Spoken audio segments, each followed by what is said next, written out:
Good morning, church family. My name is David Russo, and I'm bringing our daily hope to us today out of Ezekiel 20, verses 1 through 8. Beginning in verse 1. On August 14th, during the 7th year of King Jehoiakim's captivity, some of the leaders of Israel came to request a message from the Lord.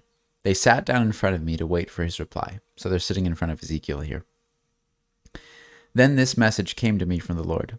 Son of man, tell the leaders of Israel, this is what the sovereign Lord says.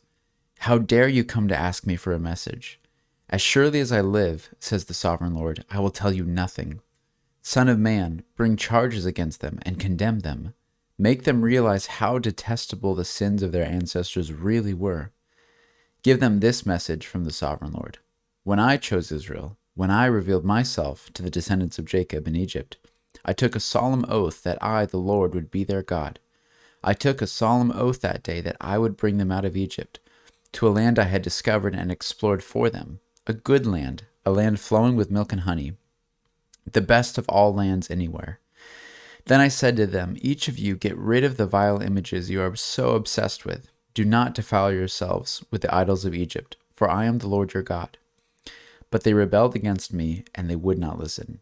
They did not get rid of the vile images they are obsessed with, or forsake the idols of Egypt. In 2005, authors Melinda Lundquist Denton and Christian Smith coined the phrase moralistic therapeutic deism, citing in a national survey at the time that it was the most popularly held belief among young Christians. And fast forward to a year ago in 2021, Barna found the same thing, that about 38%, one of the biggest majorities, or the biggest majority of young Christians, believed that God was a moralistic, therapeutic, deistic God. So let's break that apart. If this is the most widely held belief system in America right now among Christians, it's important we understand what this means. So moralistic, God is interested in your good behavior. He's a moral God. He cares about you doing good things. Therapeutic, God is here to soothe my needs. He is here to make me feel happy. He is here to make me feel emotionally comfortable. He's a therapeutic God. And deistic. So God is a God out there. He is not a God in here. So moralistic therapeutic deism. Ezekiel is confronted with a group of elders in Israel who want to get a comforting word from God. And all that Ezekiel can give them is to say, you have left the words of God.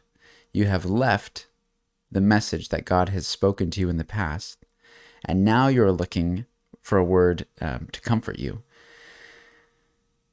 Man, when I was growing up, my dad had this phrase that he would tell us kids. He'd said, just do the next right thing.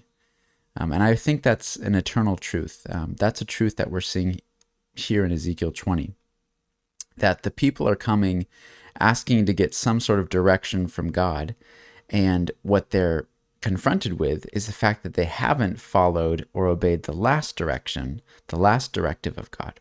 And so Ezekiel, as a prophet, is bringing them back to the previous message. He's bringing them back to the word that was spoken over them, that they haven't been living in obedience to. So we shouldn't be expecting to hear any new words from God, any new comforting words of God, until we've gone back and listened and lived in light of his previous words to us. Jordan Peterson today is, just worldwide phenomenon. One of his famous sayings is, you need to start your day by making your bed and cleaning your room. And what he means by that is you shouldn't try to go out and solve the issues of the world and, become a world changer until you've addressed the issues that are most right in front of you, that are most pressing. You shouldn't go out and try to change the world until you change your bed sheets. This is an eternal truth that we need to focus on the last directive that we have been presented with.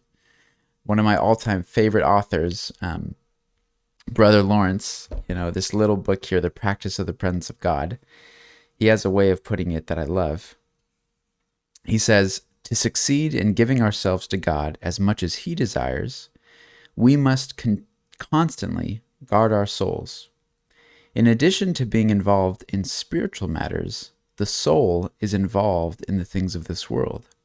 However, when we turn our backs on him, exposing our souls to the world, he will not so easily answer our call. When we are willing to accept God's help and guard our souls according to his desires, we may commune with him whenever we like. He says, when we are willing to guard our souls according to God's desires, then we can commune freely. We can begin this communication back and forth with God freely. It opens up again. And for so many of us, we enter in these times of silence where we don't hear from heaven. And the answer is really simple. It's as simple as making your bed. It's as simple as doing the next right thing. It's as simple as going back and listening and obeying the last word that God had given you and living in light of that.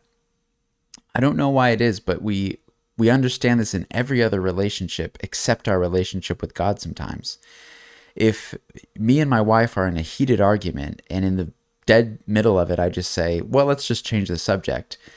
Yeah, I'm gonna pay for that. That's gonna cause some pain. I don't suggest that to anybody. If you're in the middle of an argument with someone that you care about and you just say, well, let's just change the subject, and let's just move on.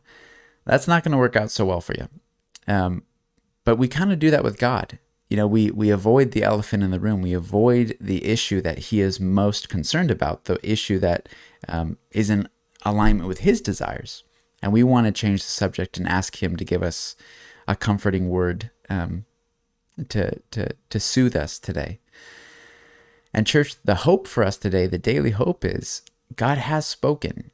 He has told us what to do. He has given us his words in writing. And he's given us, I think, individual words that oftentimes we are guilty of putting on the shelf. And so the hope for us today is to return to God. Remember the word that he's spoken to you in the past and live in light of that. And then, as Brother Lawrence said, you will be freed up to commune back and forth with God and enter into this conversation, this dialogue with the maker of heaven and earth that loves you more than anything else. And so I bless you today, church. I pray that you would go back to those words, you would heed them, you would listen to them, and you would live in light of them. Have a great day.